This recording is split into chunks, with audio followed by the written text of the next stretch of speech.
ঢাকাই সিনেমার চিত্রনায়িকা শবনম বুবলী এবার ঈদকে কেন্দ্র করে প্রেক্ষাগৃহে মুক্তি পেয়েছে তার অভিনীত সিনেমা জঙ্গলি। সিনেমা প্রসঙ্গে গণমাধ্যমে কথা বলার সময় মেগাস্টার শাকিব খানের বরবাদের প্রশংসায় পঞ্চমুখ হয়েছেন বুবলী। বুবলী বলেন, বরবার একটি ঝড়ের নাম যেটি আসলে অনেক জোরে শুরু হয়ে গেছে।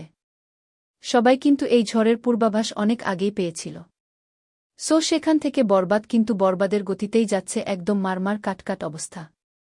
শাকিব খানের প্রশংসায় পঞ্চমুখ হয়ে তিনি বলেন, সেখান থেকে আমি বলব যে আমাদের মেগাস্টার, আমাদের মহারাজা, আমাদের সবার ভালোবাসার নায়ক শাকিব খানের সিনেমা বরবাদ যেখানে চলছে, এটা আমাদের ইন্ডাস্ট্রির জন্য গর্ব করার বিষয়।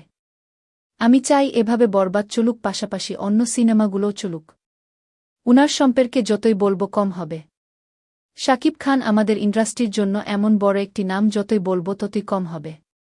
উনি বরাবরই উনার সিনেমা দিয়ে প্রমাণ দিয়েছেন যে উনি কতটা ভালোবাসার মানুষ, বাংলার মানুষের কাছে যে উনি কতটা প্রিয়। যেভাবে সবগুলো শো ভালো যাচ্ছে, আজকে প্রথম দিনে যেভাবে রেসপন্স আমাদের জন্য অনেক গর্বের। জঙ্গলি সিনেমা নিয়ে অভিনেত্রীর ভাষ্য, জঙ্গলি তো আমরা দেখব, আমাদের যে পারিবারিক সেন্টিমেন্ট, যেভাবে দর্শক আসলে ইমোশনালি এটা গ্রহণ করেছে, সবগুলো সিনেমার জন্য অনেক ভালোবাসা। সবাই জঙ্গলি দেখুন। আর বরবাদ তো যেভাবে সবগুলো স্ক্রিন আমরা হাউসফুল দেখছি, তার কথায় আমরা জঙ্গলি টিম হিসেবে অনেক অনেক শুভকামনা জানাই বরবাদ টিমের জন্য।